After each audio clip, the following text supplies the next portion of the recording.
JS Pandey class में स्वागत है। आज हम टॉपिक बताने जा रहे हैं भारतीय राज्य व्यवस्था इंडियन पॉलिटी के बारे में, जो एग्जाम में पूछा जाता है। आजकल एग्जाम में सबसे बहुत ज़्यादा पूछे जाने वाले प्रश्न होते हैं इंडियन पॉलिटी। पहला हम प्रश्न देखते हैं इंडियन पॉलिटी के। भारतीय संविधान संविधान सभा की प्रथम बैठक कब हुई थी? संविधान सभा की प्रथम बैठक 9 दिसंबर 1946 ईस्वी की हुई थी। संविधान सभा के अस्थायी अध्यक्ष के रूप में किसे नियुक्त किया गया था? संविधान सभा के अस्थायी अध्यक्ष के रूप में डॉक्टर सच्चिदानंद सिन्हा को नियुक्त किया गया था।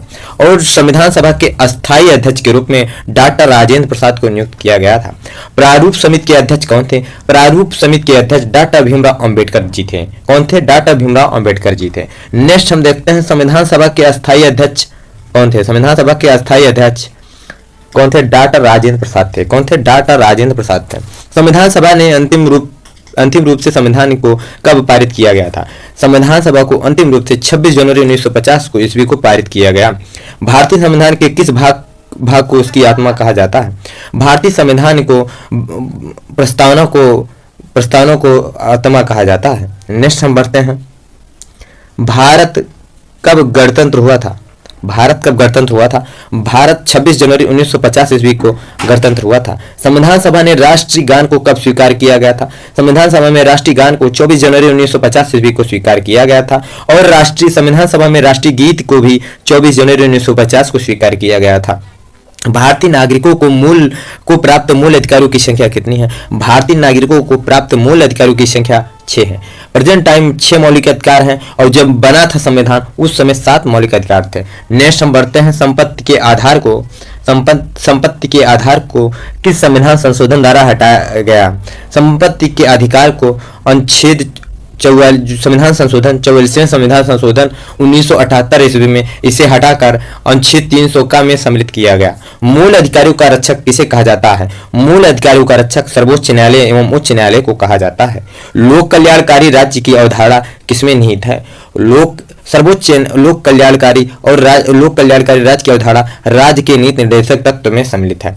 सर्वोच्च न्यायालय एवं उच्च न्यायालय। सर्वोच्च न्यायालय के मुख्य न्यायाधीशों की नियुक्त कौन करता है? राष्ट्रपति करते हैं। सर्वोच्च न्यायालय के मुख्य न्यायाधीश की वेतन जो होता है कितना होता है? 2,80,000 रुपया प्रति माह होता है।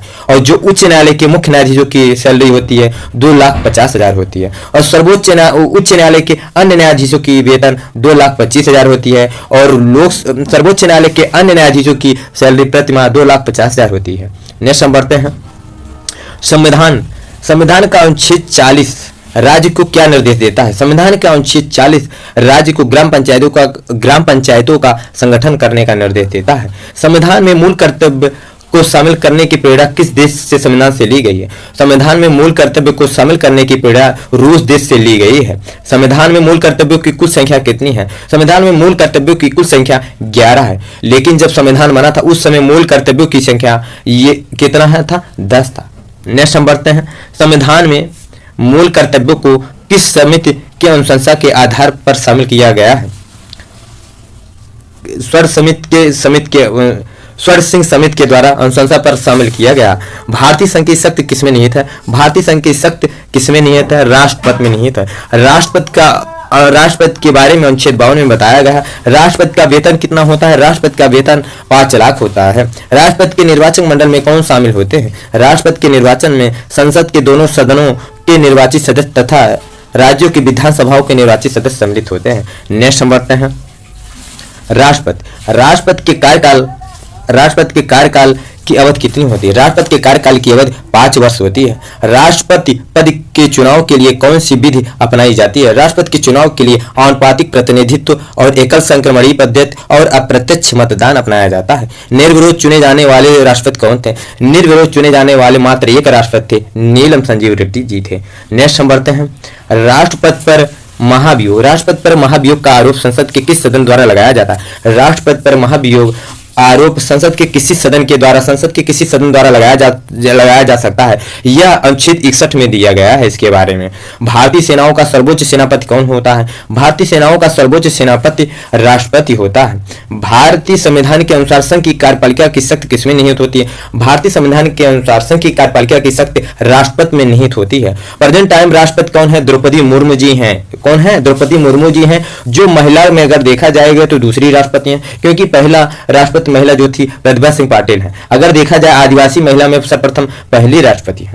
नेक्स्ट बढ़ते हैं हम, और राष्ट्रपति का वेतन आपको मैं बता दिया हूँ 5 लाख थी। कितना है? राष्ट्रपति का वेतन 5 लाख रुपए प्रति माह है। और राष्ट्रपति भारतीय संविधान की कार्यपालिका की शक्ति अनुच्छेद 53 में दिया गया है। नेक्स्ट बढ़ते हैं, उपराष्ट्रपति। उपराष्ट्रपति के निर्वाचक मंडल में कौन शामिल होता है? उपराष्ट्रपति के निर्वाचक मंडल में राज्यसभा और लोकसभा के सदस्य शामिल होते हैं। उपराष्ट्रपति के बारे में किस अनुच्छेद में दिया गया है? अनुच्छेद 63 में उपराष्ट्रपति के बारे में जिक्र किया गया है। अनुच्छेद 61 के द्वारा राष्ट्रपति पर महाभियोग की प्रक्रिया लगाई जाती है, वो चाहे किसी संसद के किसी सदन के द्वारा लगाया जा सकता है।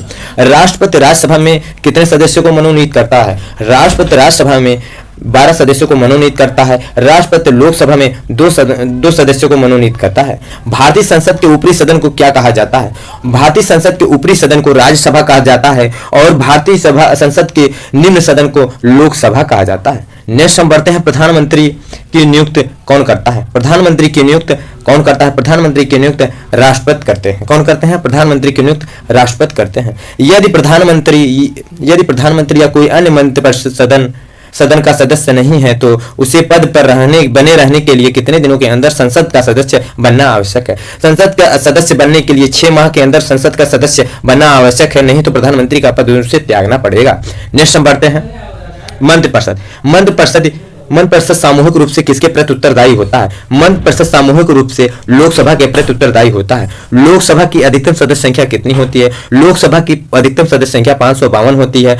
लोकसभा वर्तमान में सदस्यों की संख्या 545 है। राज्यसभा की अधिकतम सदस्य संख्या कितनी होती है? राज्यसभा की अधिकतम सदस्य संख्या 250 होती है।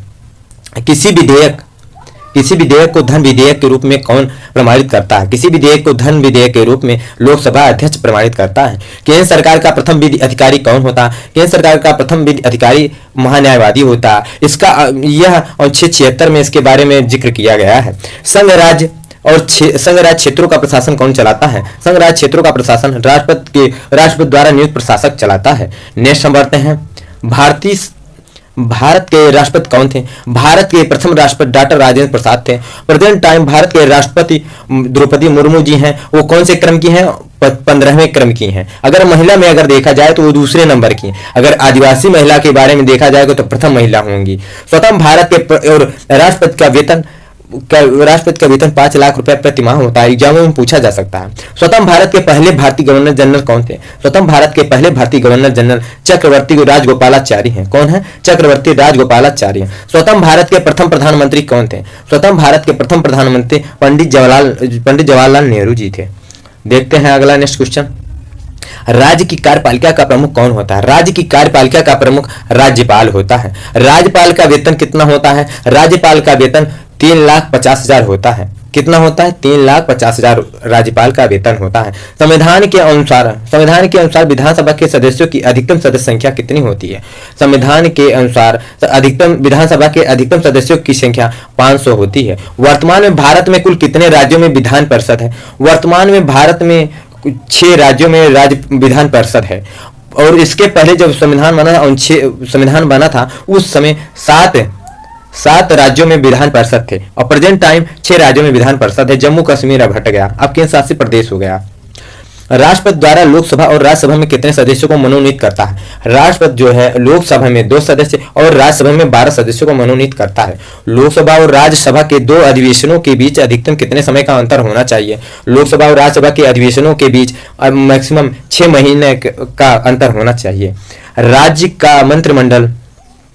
राज्य का मंत्रिमंडल सामूहिक रूप से किसके प्रति उत्तरदायी होता है? राज्य का मंत्रिमंडल सामूहिक रूप से विधानसभा के प्रति उत्तरदायी होता है।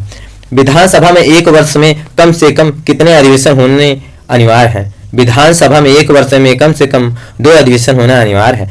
किस राज्य में राज्यसभा सदस्यों की संख्या सर्वाधिक होती है? किस राज्य में विधानसभा में सदस्यों की संख्या सर्वाधिक होती है? उत्तर प्रदेश राज्य में विधानसभा की सदस्यों की संख्या 403 है। सबसे ज्यादा विधानसभा, सबसे ज्यादा लोकसभा, सबसे ज्यादा राज्यसभा, सबसे ज्यादा विधान परिषद की सदस्यों की संख्या उत्तर प्रदेश राज्य में है। हम एक बार क्रम से आपको बता दे रहे हैं, याद कर लीजिएगा।